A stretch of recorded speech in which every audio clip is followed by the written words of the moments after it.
Hey,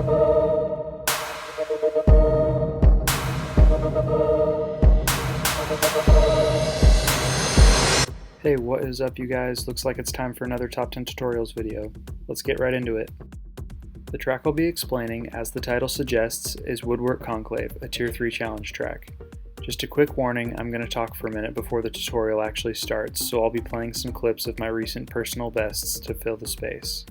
Having taken a pretty long break since my last video, I'm pretty excited to be posting this one. Here's why. My previous personal best at Woodwork Conclave was uploaded in my Challenge Track Back 3 video, which I'll put a link to in the description.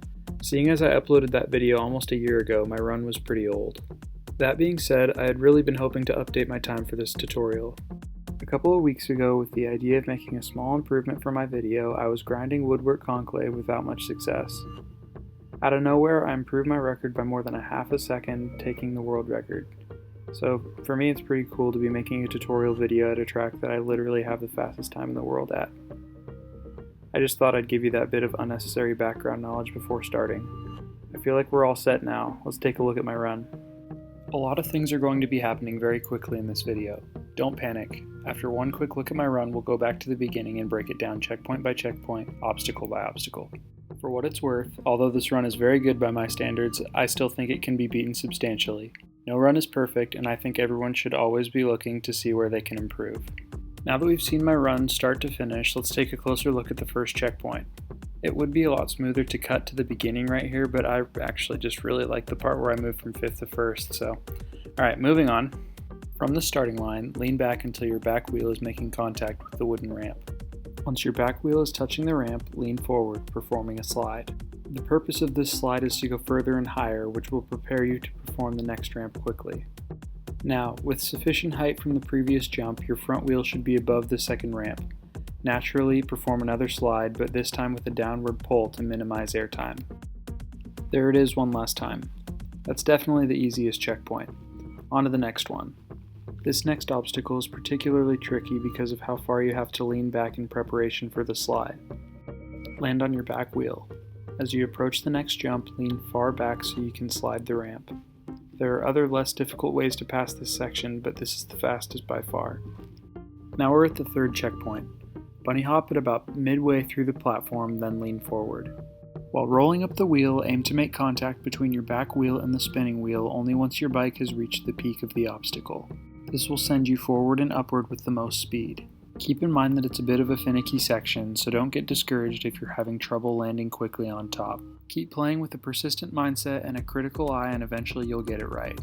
Up to this point, although the obstacles have been difficult, the track has been fairly straightforward. Moving on to the hardest part of the track, these next 3 checkpoints all have to be done in one fluid motion, otherwise you'll lose too much speed, bringing everything crashing down. Stick with me here, this is probably where most people struggle, so I'll put a lot of emphasis on this part. The moment you land at the 3rd checkpoint, do a bunny hop onto the barrels. From there, do another, landing you at the 4th checkpoint. Put your front wheel down, then once your back wheel is fully on the platform, do another bunny hop. It's key that you control the height of this bunny hop, because if you go too far you won't be able to line up correctly to jump over the wall in the next section. The goal here is to land with your back wheel near the front of the next platform, but with enough space to keep your speed for the next bunny hop. Next, land on your back wheel and carry your momentum into a bunny hop to jump as high as you can on the wall. The higher you land on the wall, the better chance you have of clearing it. Once you've made contact with the wall, gas it and lean forward. Getting over the wall quickly hinges on whether your bunny hop was good or not. If you can pass that part of the track similar to how I did, you have a good shot at making a decent run. Let's go over it all together without pauses before we move on. Here we go, lots of bunny hops incoming. Bunny hop again, leaning forward, bunny hop again, landing near the front of the platform, bunny hop, leaning forward as we gas over the wall. Dropping down from the wall, the goal now is to smoothly transition to the next bunny hop. Lean slightly forward so the front wheel hits the ground first. Once both tires are on the ground, lean back, then lean forward again. Repeat this again and you'll find yourself at the last checkpoint. Be careful not to go too far on your last jump. If you go too far, you won't clear the saw. Rolling over the barrel, I hit the brakes so I would smoothly land in the full curve of the ramp, giving me the most speed possible.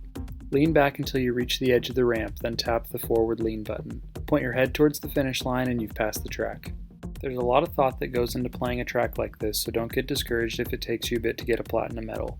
Just keep looking for places to gain time in your run and you should be fine. Let's take a look at my run one last time while I sign off. I hope my commentary was helpful. I had a lot of fun making the video.